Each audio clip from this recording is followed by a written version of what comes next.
अब आप उनसे बेहद नाराज़ हो गए थे और आपने भी फैसला कर लिया था कि जब तक वो आपसे माफ़ी मांगने नहीं आएंगे तब तक आप उनके पास वापस नहीं जाएंगे।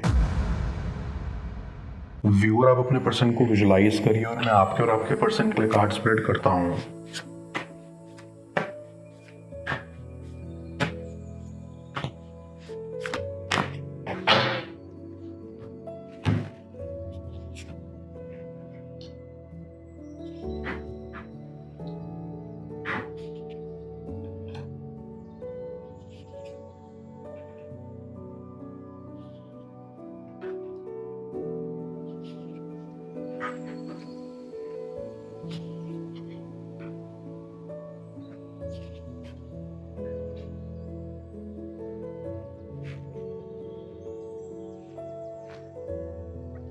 आई सी कि आप एक बहुत ही अट्रैक्टिव पर्सन हो। आपको शायद अंदाज़ा नहीं है, लेकिन आपके पीठ पीछे आप पर बहुत लोग मरते हैं। लेकिन आप बहुत इंट्रोवर्ट टाइप के इंसान थे। आपको इन सब चीज़ों में दिलचस्पी नहीं थी। आपको सिर्फ अपने करियर पर फोकस करना था और अपने सपने पूरे करने थे। आई फील कि आप अपनी फैमिली को सबसे ऊपर रखते हो और इसीलिए उनकी खुशियाँ आपको अपनी खुशियों से ज़्यादा मैटर करती हैं। आई कैन सेंस कि आपको आपका पर्सन काफ़ी पसंद आने लगा था। आपको उन पर क्रश हो गया था। भले ही आपने उनसे कभी बात नहीं की, लेकिन आपको वो दुनिया के सबसे खूबसूरत इंसान लगते थे और आप उनके साथ सपने सजाते रहते थे। लेकिन आपका पर्सन आपको भाव नहीं देता था और ना ही वो आपकी तरफ देखते थे।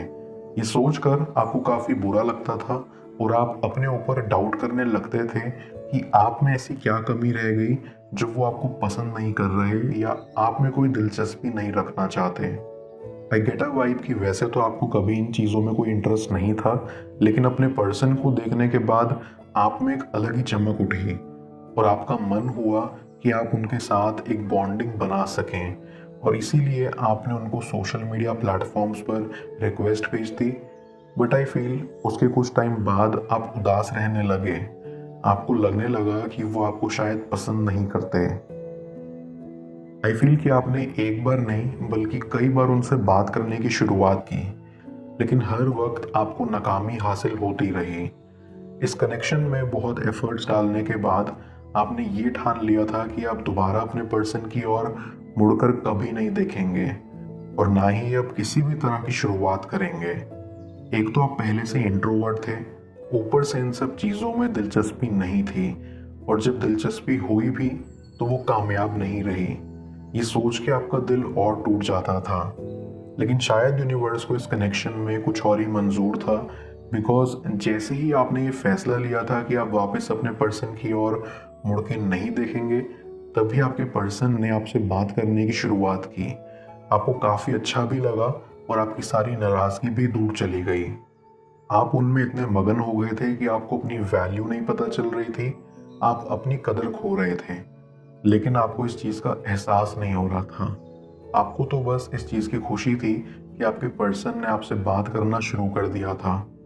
फिर धीरे धीरे आपकी बातें बढ़ती चली गई, फिर मुलाकात हुई और नज़दीकी बढ़ती गई। हम दोनों एक दूसरे के करीब होते चले गए। इस दौरान आपका पर्सन आपसे इसलिए नज़रें चुरा रहा था क्योंकि वो बहुत शर्मीले थे और उनको विश्वास नहीं हो रहा था कि कोई इतना खूबसूरत इंसान कैसे उनको अप्रोच कर सकता है। इसलिए वो डरते भी थे कि कहीं उनसे ही कुछ गलत ना हो जाए और वो आपसे दूर भागते थे। पर ऐसा बिल्कुल नहीं था कि वो आपको पसंद नहीं करते थे। वो आपको पसंद करते थे और आप उनके लिए दुनिया के सबसे खूबसूरत इंसान थे। लेकिन बस वो बहुत डरते थे अपनी फीलिंग्स एक्सप्रेस करने में। उनको लगता था कि आप शायद सिर्फ उनसे दोस्ती करना चाहते हैं, लेकिन उनसे दोस्ती हो नहीं पाएगी क्योंकि उनके मन में आपके लिए फीलिंग्स जाग रही थी।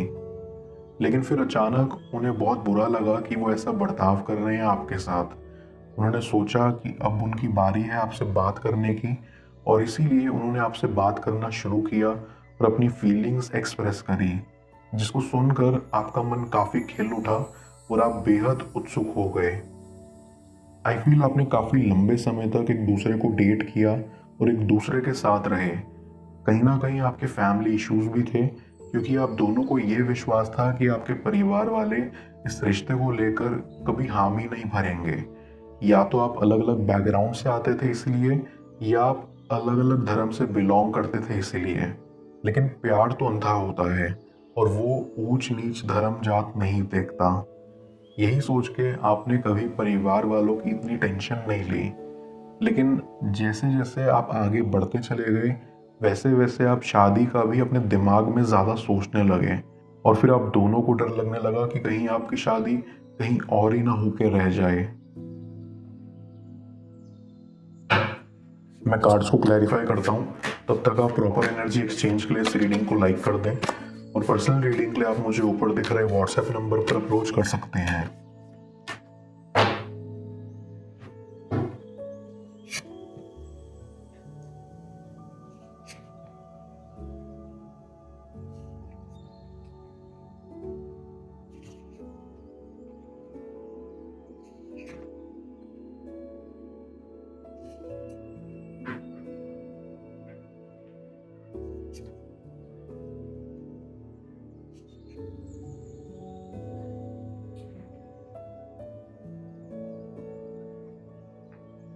आईसी आपका पर्सन तो कुछ ज़्यादा ही डरता था।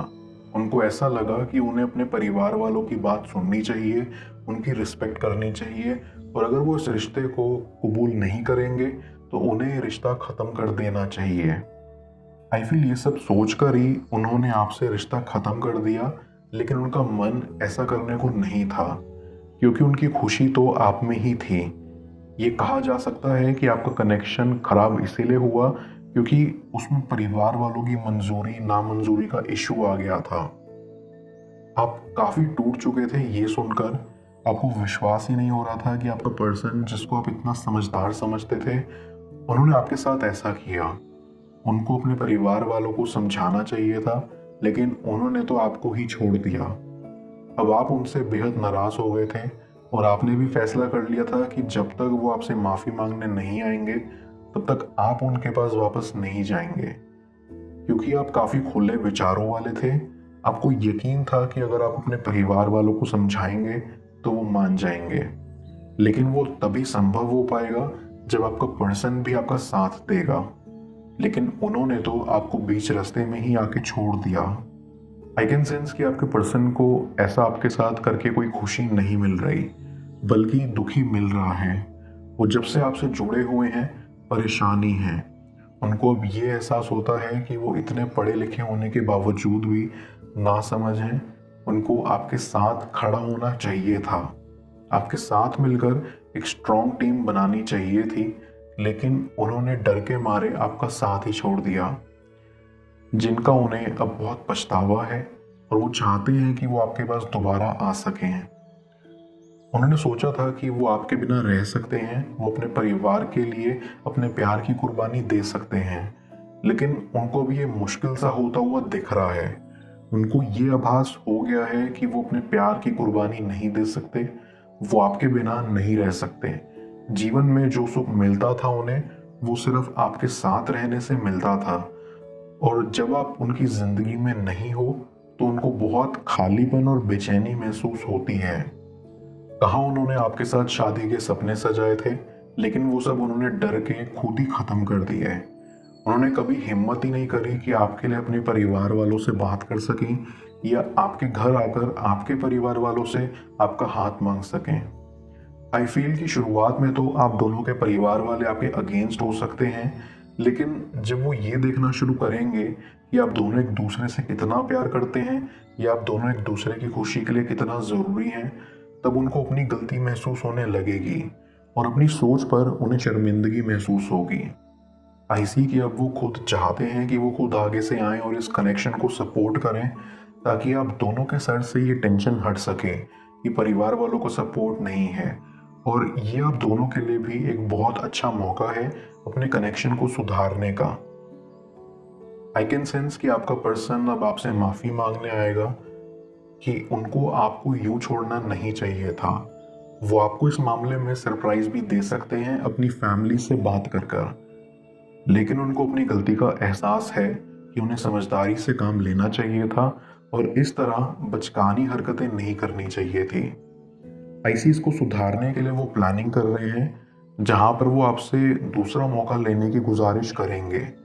आई फील कि आप भी इसी मोमेंट का इंतज़ार कर रहे हो, एंड मैं देख सकता हूँ कि वो दिन दूर नहीं जब आपका ये इंतज़ार पूरा होगा। मैं ओरेकल ऑफ द फेज की मदद से यूनिवर्स से अपनी एडवाइस पूछूंगा। देखते हैं यूनिवर्स आज आपको क्या एडवाइस करना चाह रहा है।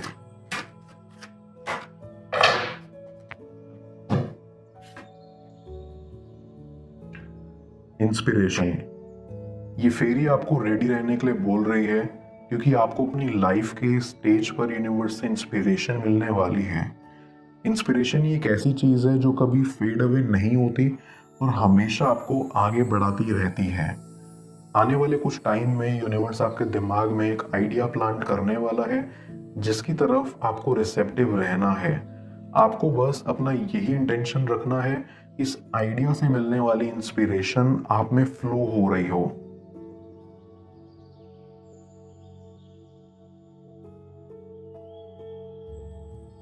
किस तरह उनके दिमाग पर आपके प्यार का भूत सवार होगा, जाने स्क्रीन पर शो हो रही इस अगली टैरो रीडिंग में। पेड पर्सनल रीडिंग के लिए आप मुझे ऊपर दिख रहे व्हाट्सएप नंबर पर अप्रोच कर सकते हैं। मैं मिलता हूँ आपसे दोबारा अगली टैरो रीडिंग में।